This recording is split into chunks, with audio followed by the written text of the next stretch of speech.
الحمد للہ رب العالمین والعاقبۃ للمتقین والصلاة والسلام علی اشرف الانبیاء والمرسلین اعوذ باللہ من الشیطان الرجیم ان فرعون علا فی الارض ان بے شک فرعون نے علا سرکشی کی فی الارض زمین میں مصر میں وجعل اور اس نے بنا دیا اہلہا اس کے رہنے والوں کو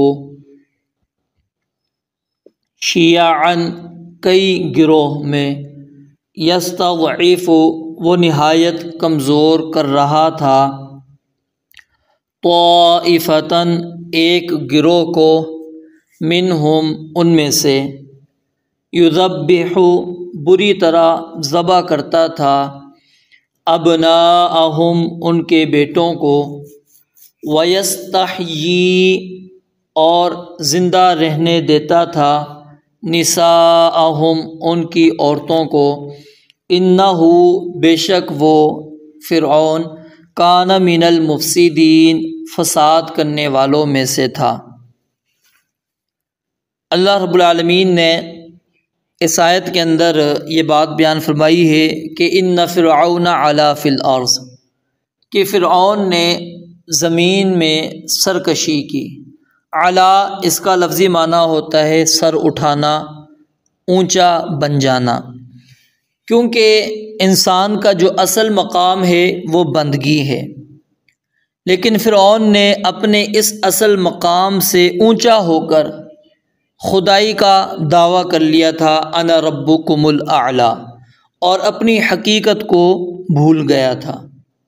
تو اس لیے اللہ رب العالمین نے فرمایا کہ ان فرعون علا فی الارض، اور یہاں پر جو الارض کا لفظ ہے اس سے مراد پوری دنیا نہیں ہے کہ پوری دنیا پر ساری زمین پر فرعون کی حکومت تھی، سب کا وہ بادشاہ تھا، نہیں، کیونکہ جب سیدنا موسیٰ علیہ السلام مصر سے ہجرت کر کے مدین چلے گئے تو وہاں پر پہنچنے کے بعد موسیٰ علیہ السلام کو کوئی خوف نہیں تھا۔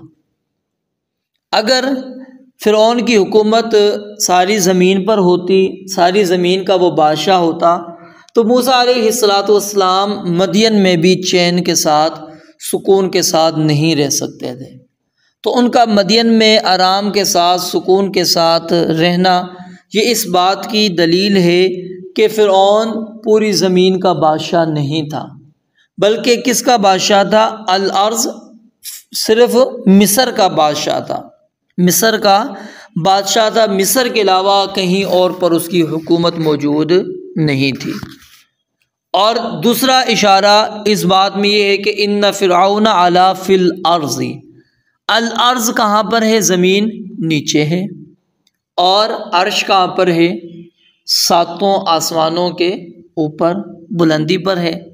تو یعنی جو رب ہے، جو کبریائی کا لائق ہے، جس کی عبادت کی جائے، وہ عرش پر بلند ہے۔ زمین پر رہنے والے کا حق یہ ہے کہ وہ عرش والے کے سامنے انتہائی عاجزی کے ساتھ، انتہائی پستی اختیار کرتے ہوئے کسی قسم کی کوئی سرکشی نہ کرے، اللہ کے بندوں پر کوئی ظلم ستم نہ کرے، بلکہ اس اللہ رب العالمین کا مطیع اور فرما بردار بن جائے۔ تو اس لیے اللہ رب العالمین نے الارض کے اندر یہ بھی اشارہ کر دیا کہ وہ اس نے اپنے آپ کو جو بڑا سمجھا تھا، جو سرکش ہوا تھا، وہ فی الارض زمین پر تھا۔ تو یعنی دعوے کرنے سے کوئی رب نہیں بن جاتا، اصل رب وہی ہے جو اللہ رب العالمین ہے۔ پھر اللہ رب العالمین نے اپنا قرآن کریم کی مختلف آیات کے اندر تعارف پیش کیا ہے۔ اگر ہم اللہ رب العالمین کو حقیقی طور پر جاننا چاہتے ہیں، معرفت حاصل کرنا چاہتے ہیں، تو ہمیں قرآن کریم کا بغور مطالعہ کرنا پڑے گا۔ آپ کو بالکل اللہ رب العالمین نے کھول کھول کر اپنی صفات بیان کی ہیں، اور ہمیں ان صفات کو من وعن تسلیم بھی کرنا پڑے گا۔ اس میں نہ کسی قسم کی ہم تعویل کریں، نہ کوئی مشابہت بیان کریں، نہ کوئی مثال بیان کریں، نہ ہی کسی صفت کا انکار کریں۔ بس اللہ رب العالمین نے جس طرح جو صفت اپنی بیان کر لی ہمیں اسی طرح تسلیم کرتے رہنا چاہیے۔ تو ان فرعون علا فی الارض، کہ فرعون نے اپنے آپ کو کہاں پر بڑا سمجھا، کہاں پر اونچا کیا؟ زمین میں۔ یعنی اللہ رب العالمین فرماتے ہیں وہ زمین میں سرکشی کرنے لگا۔ اور اس کے بعد دوسرا جرم اللہ رب العالمین نے کیا فرمایا؟ وَجَعَلَ أَهْلَهَا شِيَعًا، کہ اس نے مصر کے رہنے والوں کو مختلف طبقات کے اندر تقسیم کر دیا۔ جو فرعون کے زمانے کی تہذیب ہے اور جو ان کے عقائد ہیں وہ بہت حد تک ہندوؤں کی تہذیب اور عقائد سے ملتے جلتے ہیں۔ جس طرح ہندوؤں کے 4 بڑے طبقے ہیں، انہوں نے اپنے آپ کو 4 طبقوں میں تقسیم کیا ہوا ہے، برہمن اور کھتری، ویش اور شودر۔ اب جو برہمن کہلاتے ہیں وہ سب سے اونچے مقام والے، عزت والے، اور شودر جو کہلاتے ہیں ان کے اندر وہ انسانیت کی حد سے بھی انہوں نے نیچے گرا دیا۔ اسی طرح مصری تہذیب بھی بادشاہ کی خدائی کے ساتھ گائے کی پجاری تھی، ہندوؤں کا بھی یہی حال ہے۔ تو بہرحال مصر کا جو بادشاہ تھا فرعون، اس نے مصر کے رہنے والوں کو مختلف گروہوں کے اندر بانٹ دیا تھا اور آپس میں ان کو دست و گریبان کر رکھا تھا، مختلف قسم کی مراعات دے کر ان پر ظلم و ستم کر کے اتنا بے وقت اور بے بس بنا رکھا تھا کہ وہ کسی بات میں اس سے اختلاف نہیں کر سکتے تھے، کسی کے اندر جرأت ہی نہیں ہوتی تھی، حتیٰ کہ جب اس نے رب اعلیٰ ہونے کا دعویٰ کیا تو انہوں نے اس کو بھی تسلیم کر لیا۔ وَنَادَى فِرْعَوْنُ فِي قَوْمِهِ قَالَ يَا قَوْمِ أَلَيْسَ لِي مُلْكُ مِصْرَ وَهَٰذِهِ الْأَنْهَارُ تَجْرِي مِن تَحْتِي أَفَلَا تُبْصِرُونَ، کیا میری بادشاہت نہیں، یہ نہریں میری حکومت میں نہیں چل رہی؟ ام انا خیر من هذا الذی هو مہین، کیا میں بہتر ہوں یا موسیٰ بہتر ہے؟ مہین نعوذ باللہ کہا، ذلیل۔ ولا یکاد یبین، واضح بات بھی نہیں کر سکتا، لکنت موجود تھی۔ فلولا القی علیہ اسورۃ من ذہب او جاء معه الملائکۃ مقترنین فاستخف قومہ فاطاعوا، اللہ کہتے ہیں اس نے اپنی قوم کو اتنا گرا دیا کہ وہ پھر بھی اس کی بات مانتے رہے۔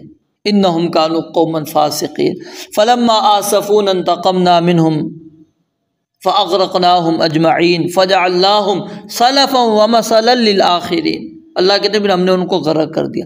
تو بہرحال اس نے کیا ہے، مصر کے رہنے والوں کو مختلف طبقات کے اندر تقسیم کر دیا تھا اور وہ اسی طرح زندگی بسر کر رہے تھے۔ اور پھر یستضعف طائفۃ منہم، ان میں سے ایک گروہ کو وہ نہایت کمزور کر رہا تھا۔ اب اضعف یضعف، اس کا معنی کیا ہوتا ہے؟ کمزور کرنا۔ جب باب استفعال آئے گا تو ظاہر حروف کا اضافہ ہو گیا ہے تو معنی بھی کیا ہو جائے گا؟ زائد ہو جائیں گے۔ تو ان میں سے یعنی ایک گروہ کو بہت زیادہ کمزور کر رکھا تھا اس نے، اور اس سے مراد کون ہیں؟ بنی اسرائیل ہیں، جو سیدنا یوسف علیہ السلام کے زمانے میں مصر آئے تھے اور ایک مدت تک نہایت شان و شوکت اور عزت و احترام کے ساتھ زندگی بسر کرتے رہے۔ جب پھر انہوں نے اللہ تعالیٰ کی نافرمانیاں کرنا شروع کی، اپنے اعمال بد کی وجہ سے اللہ رب العالمین نے مصر کے جو اصل باشندے تھے قبطی، ان کو ان پر مسلط کر دیا، اور فرعون نے انہیں اتنا بے بس کر دیا، اتنا کمزور کر دیا کہ قبطی آقا بن گئے اور وہ غلام بن کے رہ گئے، ان کے خدمتگار بن کر رہ گئے۔ ہر مشقت کا کام زبردستی ان سے لیا جاتا، کھیتی باڑی کا معاملہ ہو، عمارتیں بنانے کا معاملہ ہو، نہریں کھودنے کا معاملہ ہو، گھروں میں خدمت کا معاملہ ہو۔ پھر اسی پر بس نہیں، وہ ان کے لڑکوں کو ذبح کرتا تھا، عورتوں کو اپنی حوث کا نشانہ بنایا کرتے تھے، ان کو زندہ رکھتے تھے۔ اب یہ کیوں ذبح کرتا تھا؟ اس کے اندر صحیح بات تو موجود نہیں ہے کسی بھی تفسیر کے اندر، صحیح سند کے ساتھ یعنی موجود نہیں۔ ایک تو یہاں پر خواب کا بیان کیا جاتا ہے کہ فرعون نے خواب دیکھا کہ ایک بنی اسرائیل میں سے شخص پیدا ہوگا جو میری حکومت کو ختم کر دے گا، تو یہ تو ثابت نہیں ہے قصہ بالکل خواب والا۔ دوسرا ایک عبداللہ بن عباس رضی اللہ تعالیٰ عنہ سے موجود ہے کہ جب اس نے دیکھا کہ بنی اسرائیل جو ہیں یہ تعداد میں ہم سے زیادہ ہیں اور یہ بڑے عرصے سے اسی طرح شان و شوکت کے ساتھ رہ رہے ہیں تو یہ ہم پر غالب آتے چلے جائیں گے۔ تو انہوں نے کیا کیا کہ ان کو ذبح کرنا شروع کر دیا۔ اب جو بچہ پیدا ہوتا اس کو ذبح کرتے، جو بچہ پیدا ہوتا اس کو ذبح کرتے۔ اب ظاہر ہے پھر جو بوڑھے ہو رہے تھے وہ بھی مرتے جا رہے تھے۔ اب انہوں نے کہا اس طرح تو یہ تو ختم ہو جائیں گے، پھر ہمارے کام کرنے والا کون ہوگا؟ اس کے بعد پھر انہوں نے یہ مشورہ کیا کہ ہم ایسا کرتے ہیں کہ 1 سال بچوں کو زندہ رہنے دیں گے، یعنی 1 سال جو بچے پیدا ہوں گے ان کو کچھ نہیں کہیں گے، اور 1 سال جو پیدا ہوں گے ان کو ہم قتل کر دیں گے، ذبح کر دیں گے۔ جب ہارون علیہ السلام کے ساتھ ان کی والدہ امید کے ساتھ ہوئیں تو وہ سال وہ تھا جس سال کوئی ڈر اور خوف نہیں تھا، یعنی آزادی تھی۔ تو اس وقت تو سیدنا موسیٰ علیہ السلام کی والدہ کو کوئی پریشانی نہیں ہوئی، اور جب سیدنا موسیٰ علیہ السلام کے ساتھ وہ امید کے ساتھ ہوئیں تو وہ سال ان کے لیے وہ تھا کہ جب فرعون کی طرف سے یہ حکم تھا کہ اس سال جو بچہ بھی پیدا ہوگا اس کو ذبح کر دیا جائے گا۔ والدہ بڑی پریشان رہتی تھی، لیکن اللہ رب العالمین نے جب جس کو بچانا ہو تو اللہ رب العالمین بچاتے ہیں۔ پھر اللہ رب العالمین نے ان کی حفاظت کی، اور کس طرح ان کی ولادت، تو یہ ساری چیزیں اللہ تعالیٰ نے بیان قرآن کریم کے اندر نہیں کی۔ تو بہرحال اللہ رب العالمین نے ان کو بچا لیا اور وہ زندہ رہے، اور پھر اللہ رب العالمین نے ان کی پرورش بھی کہاں پر کروائی؟ فرعون کے پاس۔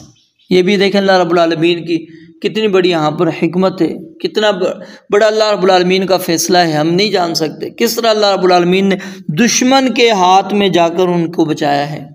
پھر بھی اگر بندے کو یقین نہ ہو اپنے رب العالمین کے اوپر، اس کی قدرت کے اوپر، تو پھر انسان کو کیا کہہ سکتے ہیں۔ تو ایک چیز اللہ رب العالمین نے یہ بیان فرمائی کہ اس نے ایک گروہ کو ان میں سے انتہائی کمزور کر رکھا تھا، اور کیا کرتا تھا؟ یذبح ابناءہم، بری طرح۔ یہ بھی کیا ہے؟ ظاہر با کے اوپر تشدید ہے تو اضافہ ہو گیا ترجمے کا، اس لیے ترجمہ یہاں پر ہم کیا کریں گے؟ بری طرح، کہ وہ بری طرح ذبح کرتا تھا ابناءہم، ان کے بیٹوں کو، ویستحیی نساءہم، اور ان کی عورتوں کو زندہ رہنے دیتا تھا۔ کیوں؟ انہ کان من المفسدین۔ اب یہ جو انہ ہے عموماً اپنے سے جو پہلے والا کلام ہوتا ہے اس کی علت بیان کرنے کے لیے آتا ہے، کہ اللہ رب العالمین فرماتے ہیں یہ سارے کام اس نے کیوں کیے، یہ کس لیے اس نے مصر والوں کو مختلف گروہوں کے اندر تقسیم کیا، کس لیے اس نے خدائی دعویٰ کیا، اور کس لیے وہ ایک گروہ کو کمزور کر رہا تھا۔ اللہ رب العالمین فرماتے ہیں اس کی وجہ یہ ہے انہ کان من المفسدین، کہ وہ فساد کرنے والے میں سے تھا، اس کی پہچان ہی مفسد ہے۔ تو یعنی یہاں پر اللہ رب العالمین نے یہ چیز بیان کر دی، اور آج بھی جو کسی قوم کو محکوم رکھنا چاہتے ہیں اس کا یہی فارمولہ بنایا گیا ہے کہ تقسیم کرو اور حکومت کرو۔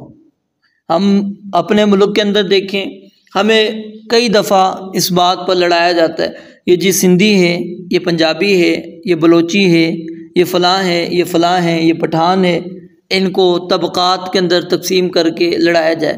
پھر جب قومیت کے اعتبار سے کامیاب نہیں ہوتے تو لسانیت اور قومیت پر کامیاب نہ ہوں تو مذہبی اعتبار سے آ جاتے ہیں، دیوبندی ہے، بریلوی ہے، شیعہ ہے، سنی ہے، اہل حدیث ہے، ان کو آپس میں لڑاؤ۔ تو یہ کیا ہے اصل میں؟ کہ مسلمان کہیں اتحاد کے ساتھ نہ ہوں، مسلمان متحد نہ ہو جائیں۔ جب مسلمان متحد ہو جائیں گے پتہ ہے کہ پھر ہم ان کے اوپر ظلم نہیں کر سکیں گے، تو اس لیے انہوں نے یہ فارمولہ بنایا کہ تقسیم کرو اور حکومت کرو۔ فرعون نے بھی یہی کیا کہ ان کو تقسیم کرو، مختلف طبقات کے اندر بنا دو، ان کو کہو تم اعلیٰ ہو، تم اعلیٰ ہو، یہ کمتر ہیں، یہ اس سے کمتر ہیں، یہ تو بالکل گئے گزرے ہیں، تاکہ تم ان کے اوپر اپنی حکمرانیاں کر سکو، ان کو بھی پتا ہو کہ جی ہمارا شمار کسی میں نہیں ہے۔ تو اس آیت کے اندر در حقیقت اللہ رب العالمین نے یہ چیز بیان فرمائی کہ دیکھیں فرعون نے کس انداز سے سرکشی کی تھی اور کس طرح اس نے اپنی حکومت کو قائم کیا، لیکن اس کے باوجود اللہ رب العالمین نے اس کو تباہ کر دیا، اس کو غرق کر دیا۔